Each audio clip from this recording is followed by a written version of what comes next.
Let's take a look at Magcargo GX.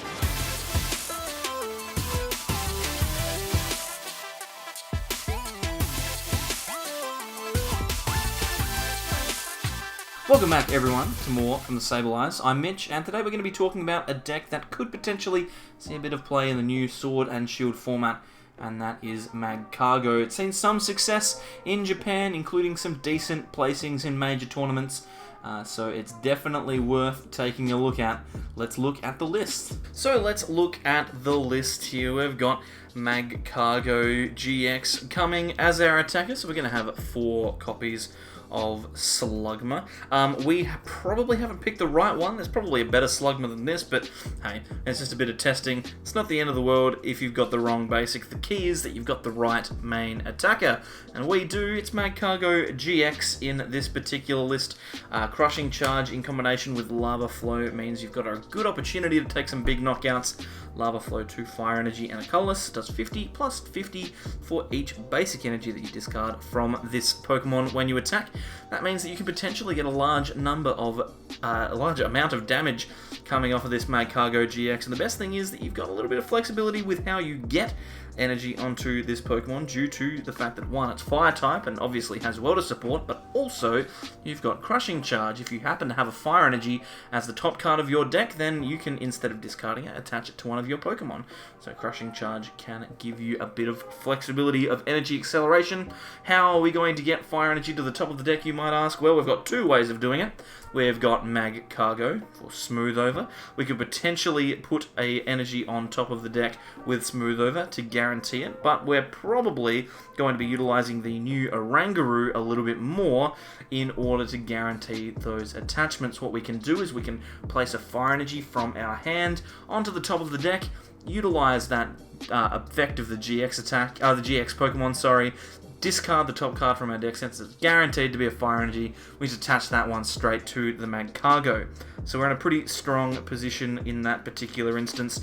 We have 5 Magcargo here and only 4 Slugma, so we're probably going to run ourselves a copy of Ditto Prism as well. Ditto Prism means that we've got as much flexibility as is required to get those knockouts when we need them. Now, you're not always going to want to attack with Magcargo GX. Sometimes you might just be happy to attack with a different attacker. We've got a copy of Mew Mew in this list. They give you a bit of flexibility so that you don't need to lose the Magcargo, but still you are able to get the damage that you are required. Obviously, there's no Psychic Energy, so Miraculous Duo is not going to be utilized, but it is a decent attacker, and when you can hit Mew Mews for weakness, you can get yourself a couple of free prizes there. We also have a Volcanion with Flare Starter. If we go second, this is an incredibly strong Pokemon to use, as we find 3 energy from our deck and attach them to our Pokemon. That means that Magcargo GX can be doing 200 damage without even using a welder, which is really very powerful. We also have one more fire attacker in this list, and that is the new Torkoal V. This card has a couple of pretty strong attacks that are definitely worth considering. Firstly, it's another 2-prize attacker with 210 HP. This time it's a basic, so you don't need to evolve into it. For 2 fire and a colorless, you do 90 damage, and then if the top card of your deck is a Fire Energy, then you do 180.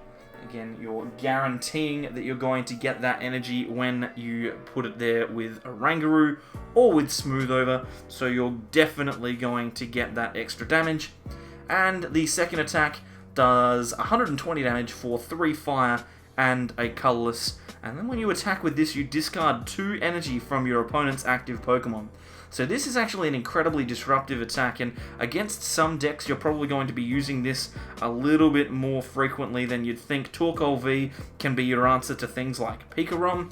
Pikarom attacks once with a Pikachu Zekrom. They might power up an attacker, but they're not going to be able to keep the energy on the Pikachu for long, so it kind of ruins the consistency of attackers in that particular deck. It also means that decks like Obstagoon can be threatened even though you are attacking with a basic here. You can remove their energy.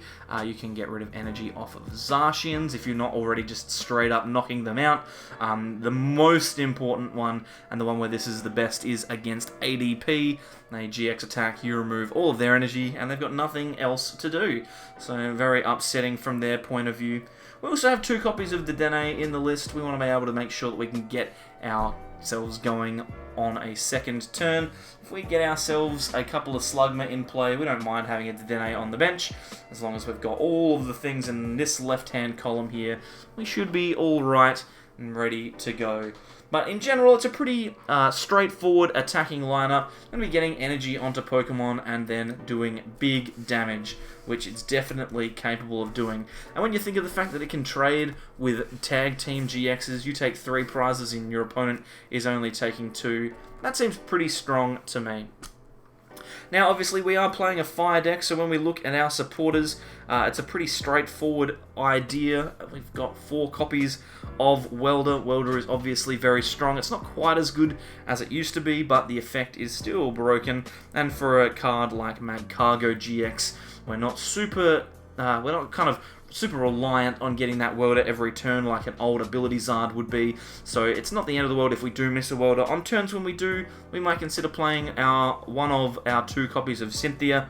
It can help us shuffle and draw some more cards. Sometimes we don't want to have specific cards in our hand. They could be annoying, kind of clogging us up. Cynthia can get rid of them. We also have 1 copy of Marnie as well, just for that little bit of disruption. It's important to be able to stop your opponent from doing the things that they want to do, and it's the best disruption card that we have access to.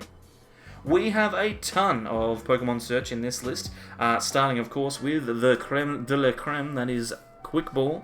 Discard 1 card from hand and then find a basic Pokemon. This is how we're going to find our Slugmas and our Ditto, as well as some of our basic Pokemon like Volcanion or even Torkoal V when we need them. Super strong card. Buy 4 of these straight away if you haven't already. We also play 4 copies of Pokemon Communication because we have a ton of Pokemon that we want to get out, and there's only so many we can get with Quick Ball. We're looking for evolutions, we're looking for obviously lots of Slugmas, we're looking for Orangurus, we're looking for all sorts. So Pokemon Communication is a pretty strong call. I could see you reducing that particular count to increase your count of Evolution Incense, but hey, I personally am enjoying the 4 Pokemon Communication line to find those cards that you need. Pokecom also means you can shuffle in a Magcargo GX or Magcargo when you're ready to Dedenne, so you don't discard resources when you need them. Evo Incense is obviously very strong because you're able to just search out 1 evolved Pokemon like a Magcargo or a Magcargo GX, and you can grab that easy peasy. And we also have 1 copy of Cherish Ball because this card is a good card. Finds the Dedenne, finds Magcargo, finds Mew Mew, finds pretty much everything that you could possibly need, apart from obviously the new V cards and those basics.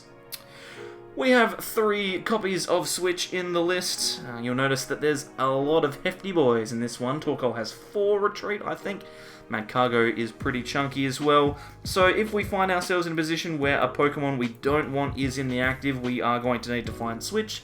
Ironically enough, 3 is a reasonably low count of Switch at the moment, so I wouldn't be surprised if I saw that going up to 4. A 4 count that we definitely do want to run is Custom Catcher. Custom Catcher is the best Gust that we can use. We guarantee ourselves any Pokemon to come into the active, and obviously our ability to smooth over and then utilize Oranguru to grab any card we like means that Custom Catcher as a 4 of is a strong option. We don't need to worry about coin flips, we can just guarantee 2 Gusts a game. We also play 1 copy of Reset Stamp. It's an incredibly powerful card, and you want to make sure that you can utilize it, especially when you've got 2 prize attackers. It means that your opponent will need to do things like knock out 2 or 3 Pokemon, you can stamp them, and then they need to do another knockout with a low energy kind of count on their side of the field after you've taken a knockout. 1 Reset Stamp should be enough to hinder your opponent at the opportune time. Then we've got some energy-based items. We've got 2 copies of Fire Crystal. We want to get energy back from the deck. from the discard, sorry, once we've got rid of them. We're discarding a lot off of our Magcargo GX, so Fire Crystal is going to be very powerful, especially in the late game, grabbing 3 Fire Energy. We can welder them on if we still have access to welder. We can put them on top of the deck and then use the ability. Super, super good. And finally, we have 3 copies of Giant Hearth. It's the best supporter for fire-based decks. Discard a card from your hand and find 2 energy is exceptionally strong. So definitely worth considering there. Now, obviously there are opportunities to change. The Pokemon search line is very thick. There are different counts that you might not be happy with. Feel free to test around with it. I mean, the deck is reasonably consistent, the one we've got so far. There's probably a bit of room to maneuver with it. So don't feel like you have to play the exact same list as us when you test it. There are opportunities to improve it.